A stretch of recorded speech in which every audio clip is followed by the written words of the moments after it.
Mesdames et messieurs, bonjour.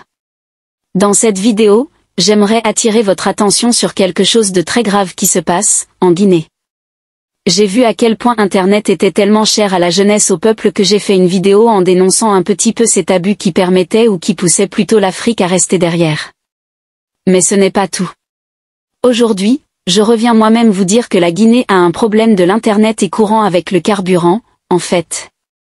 Le gros problème de l'Afrique, ce sont les Africains. Numéro 1. À plus particulièrement, les dirigeants africains. Il faut comprendre aujourd'hui que si vous êtes en Guinée ou si vous n'êtes pas au courant de ce qui se passe en Guinée, c'est que les Guinéennes ont 3 difficultés majeures aujourd'hui. La première difficulté, c'est que les Guinéennes n'ont pas accès à Internet. Chaque Guinéen doit télécharger des VPN, qui vont retracer leurs données et prouter leurs conversations pour pouvoir se connecter. Et même ça, c'est catastrophique.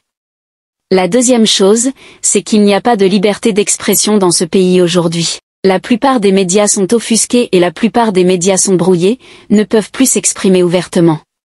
Et le troisième gros problème en Guinée aujourd'hui, c'est qu'il n'y a pas de carburant. Tu vas en Guinée, tu veux mettre en litres d'essence dans ta voiture ou d'un tant petit bidon, il faudra attendre pratiquement une journée.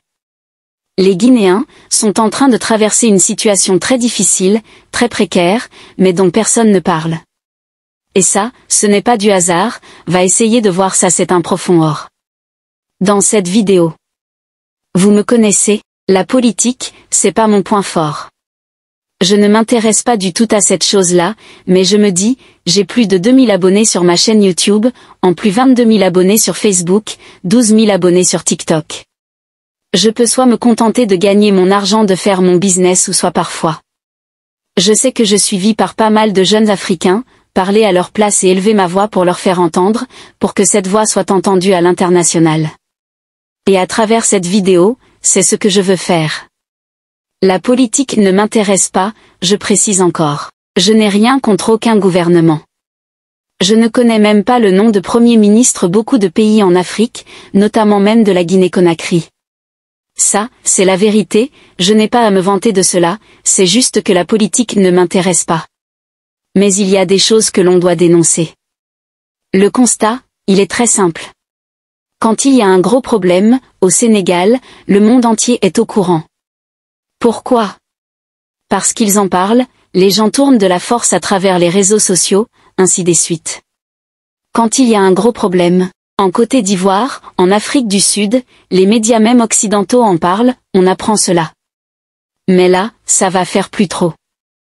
Moi, que les Guinéennes sont en train de traverser une situation très difficile, vraiment très inconfortable, mais aucun média occidental n'en parle, aucun Guinéen même à l'Occident n'en parle, personne n'en parle.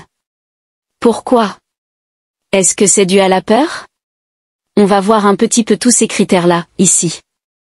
Mais lorsque je vous dis que le gros problème des Africains, ce n'est pas l'Europe, parce que beaucoup de gens ont tendance à accuser la France. Oui, l'Afrique souffre, c'est parce que la France, combien de pays que la France a colonisés aujourd'hui en Afrique se trouve France? La France a pris les bagages, mais combien encore parmi ces pays-là sont toujours en train de vivre, la misère, sont dans la galère, il y a beaucoup. La France a eu beaucoup de responsabilités dans beaucoup de pays, mais le problème de l'Afrique, ce n'est pas la France. Ce sont les Africains. Et même qu'il y avait la France, ce n'est pas la France. Ce sont toujours les Africains. Mais tant qu'on prend le temps de rejeter la faute sur les autres, on va toujours rester encore dans cette misère-là, et c'est pourquoi je t'ai aimé à faire cette vidéo.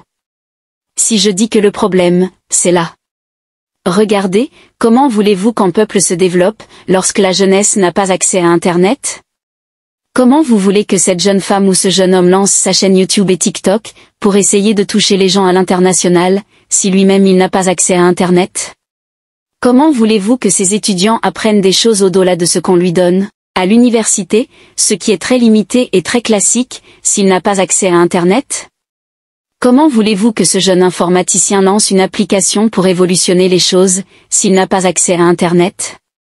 Le fait de limiter l'accès à Internet à la jeunesse guinéenne ou même à la population, c'est un peu leur fait vivre d'une sorte de dictature, mais pas que l'on les limite dans leur créativité. Et ce n'est pas pour rien. Parmi tous les petits pays qui sont autour de la Guinée, tous ces pays-là sont en avance maintenant par rapport à la Guinée. Le Cameroun est plus de comparaison entre le Maroc et la Guinée, la Côte d'Ivoire est plus comparaison entre le Sénégal et la Guinée, parce que ces gens-là ont plus accès à Internet que la population guinéenne et ça, c'est déplorable.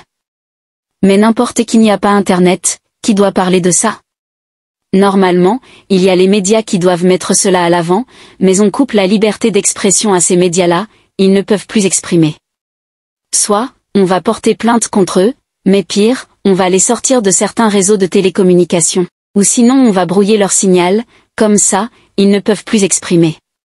Ça, c'est un peu difficile, notamment, Espace, FM, Joma TV, Sabari FM, tous ces médias privés, ils sont même plus supprimés sur Canal.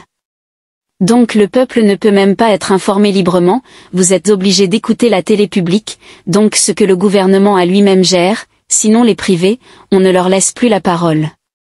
Et au-delà de ça, il n'y a pas d'essence, parce qu'il y a eu heureusement une explosion de là où il y avait le stock des carburants, et toujours aujourd'hui. Pour qu'un Guinéen ait un litre d'essence, il faut qu'il fasse la queue pendant combien de temps? Toutes ces situations est difficile, mais les gens n'en parlent pas. Et moi, ce qui me choque, c'est que même si tu veux parler à un parent en Guinée, aujourd'hui, à un membre de ta famille, c'est toute une difficulté, c'est très compliqué, et tu te dis, waouh, on est quand même en 2024, et c'est toujours autant compliqué de juste parler au téléphone.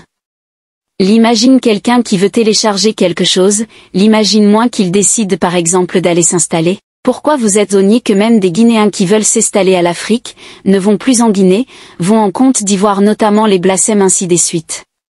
Comment vous voulez que le pays se développe, comment vous voulez que le pays ait une belle image à l'international, si vos propres compatriotes pour aller s'installer à l'Amérique, ils vont pas dans votre pays, ils vont dans un autre pays. C'est parce qu'il y a quelque chose qui ne va pas. Maintenant, je voulais aussi attirer votre attention sur quelque chose, tout ça dans la même histoire. Normalement, quand un peuple souffre, la voix du peuple ce sont les artistes. On l'a vu les Lucky Dubé, Tiken Jaffa Kolik, Alpha Blondy, Takana Zion, et Eli Kamano. Qui ont parlé l'Afrique au fort. Les Alpha Blondy qui ont porté l'Afrique, la voix de l'Afrique, la voix de beaucoup de pays, en plus haut fort. Aujourd'hui, il y a des artistes africaines, qui en parlent de l'Afrique, mais malheureusement, ils parlent pas, personne ne parle, plutôt à l'inverse, ils font des musiques pour dire que la Guinée est paradis. Bien sûr, c'est un paradis, c'est un paradis. Merci de partager la vidéo. Coupure d'internet et restriction des réseaux sociaux, mais avant de continuer prends juste une seconde de t'abonner pour la prochaine vidéo. La Guinée condamnée par la Cour de justice de la CEDEAO. Mais avant de continuer prends juste une seconde de t'abonner pour la prochaine vidéo. C'est une affaire de plus que la Guinée perd devant la Cour de justice de la CEDEAO. Poursuivie par des ONGs. Organisations non gouvernementales de défense de droits humains. Pour violation des droits de l'homme. Ces droits portent particulièrement sur le droit à l'information et le droit à la liberté d'expression. Les ONGs. Qui ont saisi la Cour de justice de la CEDEAO. De cette affaire ont invoqué la violation par l'État guinéen des articles 9 paragraphes 1 et 2 de la CAD. Charte africaine des droits de l'homme et des peuples guinéennes. La violation des articles 19 paragraphe 2 du PIDCP. Pacte international relatif aux droits civils et politiques et la violation des articles 66 paragraphe 2.c du traité révisé de la CEDEAO. Ces violations datent d'octobre 2020. Et elles résultent de la coupure d'Internet 2020, et elles résultent de la coupure d'Internet et de la restriction des réseaux sociaux par les autorités de l'époque le régime Alpha Condé sur le territoire national guinéen. L'État guinéen ne s'est pas défendu dans cette procédure, en dépit des notifications qui ont été faites à travers l'agent judiciaire de l'État. Mais, cela n'a pas empêché la Cour de statuer et rendre une décision par défaut sur cette affaire. Et, dans son verdict, elle a déclaré l'État guinéen coupable de violation des droits des requérants les ONGs, qui ont porté plainte à l'information et à la liberté d'expression. Cette décision a été publiée en Guinée à un moment où l'État étrangle les médias et restreint les réseaux sociaux. Depuis le 24 novembre, les fréquences de plusieurs radios sont brouillées, des chaînes de télévision sont retirées des boutiques des fournisseurs, d'images Canal+, et StarTeam, et les réseaux sociaux sont possibles seulement le VPN. Top VPN, le lien est dans description. Merci de partager la vidéo.